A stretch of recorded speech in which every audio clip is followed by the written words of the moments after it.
I gotta say, most of the time when people ask me to do a card trick, I am rarely ever in the mood. And when I say rarely, I mean rarely ever in the mood. Like, if I know I'm going into a performing situation while mentally being ready, I know what card tricks I'm gonna be showing, then it's all fine. It's even okay if I'm standing there in a corner springing a deck of playing cards and then someone asks me to do a card trick. That's fine too.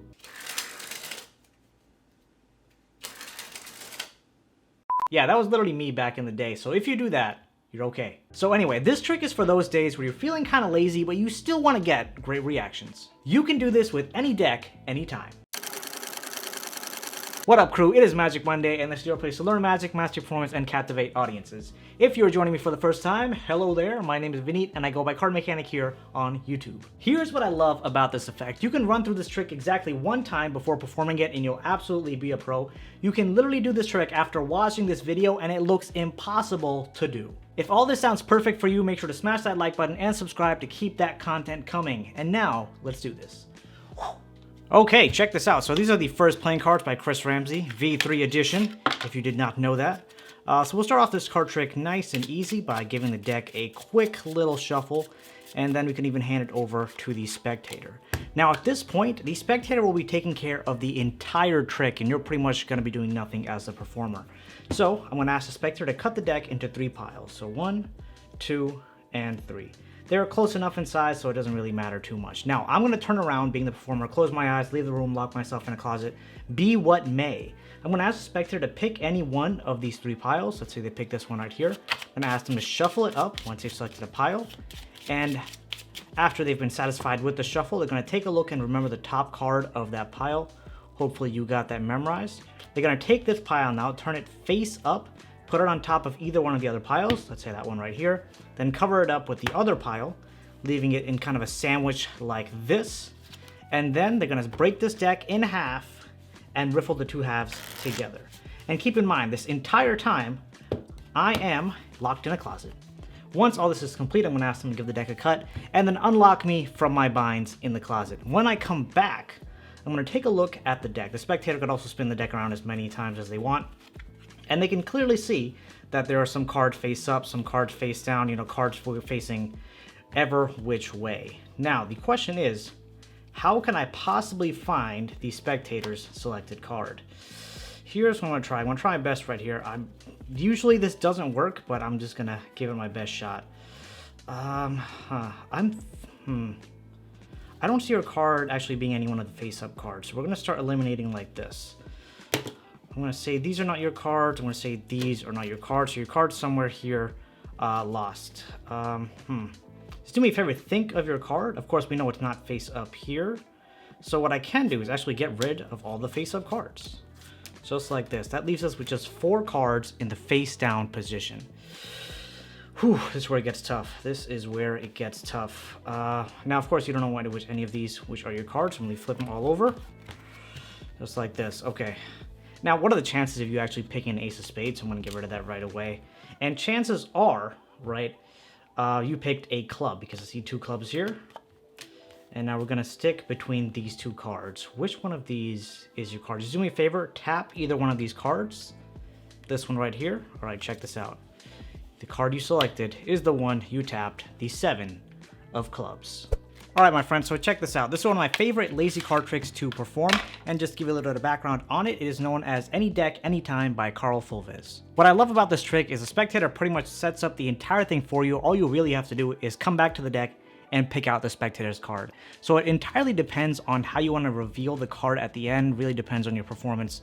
So that being said, we'll start off with a tutorial and I'll talk a little bit about performance at the end. Now, let's go ahead and break it down. First things first, there is a setup involved. You need a deck of playing cards. That's the setup. Did I get you? Yeah, probably not. Anyway, we're going to start off this trick by not doing a riffle fan, but in fact, handing the deck right over to the spectator. You want to allow the spectator to go ahead and shuffle up the deck as much as they like. Excuse my poor shuffling skills. Once they've shuffled it up to their heart's content, you can have them place the deck right back down on the table. Now at this point, just to really sell this effect, you either want to be blindfolded, close your eyes, turn around, or do something so that you're not viewing the deck whatsoever. So let's just say you've turned around and close your eyes and are locked in a closet. You pretty much do exactly as I said in the performance. You take the deck down, ask the spectator to split it up into approximately 3 even piles. So let's say pile number 1, pile number 2, and pile number 3. We have 3 even piles. Now you ask the spectator to pick up and shuffle any of these 3 piles. Let's just say this one right here. And of course, the shuffling is actually pointless, but again, you want to show the spectator that they have complete freedom in what card they want to select. If you kind of want to deviate from, I guess, the original trick, you can even have them spread the cards out and select one like so. You can have them do what I did in the performance, where they just take a look and remember the top card. The sky's the limit on what you want to tell the spectator to do, but as long as they take the card and leave it on top of that pile. Once this is done, you ask them to turn the pile over, so now the cards are all face up. Their selected card is in the back, and place it on top of any of the 2 other piles. Let's just say this pile right here to make it easy, and take the other pile and sandwich that face-up pile between the 2 face-down piles. At this point, the steps are pretty clear, but you want to be as clear as possible because sometimes things do get confusing for the spectator. So if you take a look at the deck now, we have a bunch of face-down cards, a whole pile of face-up cards, with the last card being the spectator selected card, and a whole bunch of face-down cards. Now you'll ask the spectator to cut the deck in half, okay? And they want to follow these instructions very close to the T. Is that how you say it? Ask them to follow the instructions very carefully. You want to have them split the deck in half, okay? As close to half as humanly possible, and riffle the 2 halves together. Okay, this is vital, right? They have to riffle the 2 halves together. Here I am moving my pad. They have to riffle the 2 halves together and push them in like that. Now, if they're a pro, if they can riffle shuffle, that's great. But you want to instruct them, break the deck in half, riffle the 2 halves together, and if you really need to, if they don't know how to riffle the packs together, you can always turn around, keep your eyes closed, and instruct them in how to riffle the halves together. Once this is done, you can ask the spectator to give the deck a cut if they like. Again, make sure they're single cuts, this way it doesn't actually mess with the order of the deck. They can give the deck as many cuts as they like. They can turn it up, face down, they can spin it around. And once they're satisfied, they can hand the deck back to you. At this point, you have been unlocked from the closet, your eyes have been opened, you've turned around, you've, I don't know, been unleashed. So anyway, you take the deck and you're looking for a long run of playing cards. Now, from a quick glance here, I can see I have a lot of face down cards on the bottom and I have a lot of face down cards on top. The spectator will never pick up on this fact that there's a long run of playing cards that are all face up or face down. So what you actually want to do is give the deck a cut. When you see the long run, if it's split into top and bottom, just give the deck 1 cut. This way, the long run of playing cards are now all in the center, either face up or face down. And again, the spectator will literally never notice this. Now, if the deck is face down, right? If the long run of playing cards are face down, the spectator's selected card will be the first face up card above the long run of face down cards. So again, it's the Queen of Diamonds. If you look at the long run of face down cards, the Queen of Diamonds is right above it. There's the spectator selected card. Now, let's say if the deck is turned this way, you see a long run of face up cards. Oh my God, no way.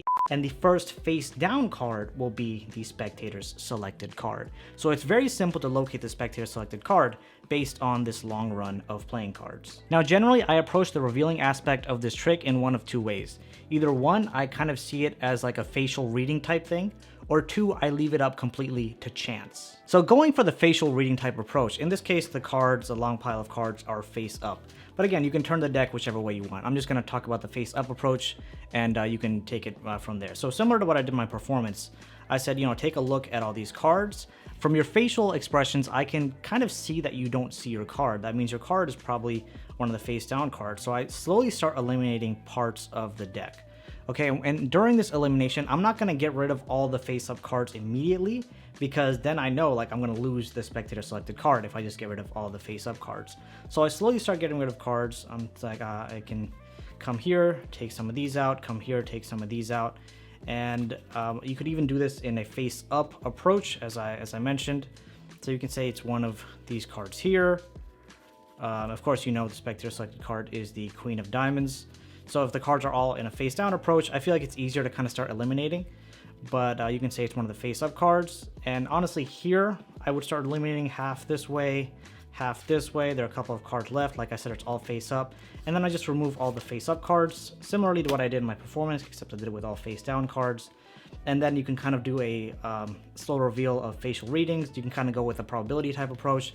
Like for example, here there are 3 diamonds and 1 spade. I can say, chances are your card is a diamond, and I see 2 face cards. Chances are it's a face card. And then you can go ahead and ask them which one of these cards that they prefer. And you can kind of mess with them psychologically, saying a normal thinking person would pick the opposite card because they want me to think as a performer that this is their selected card. But some people may use reverse psychology and select this card because you want them to be confused and think that's the selected card. So I think it's really fun to kind of take that approach to it. I'd recommend putting their selected card to their right?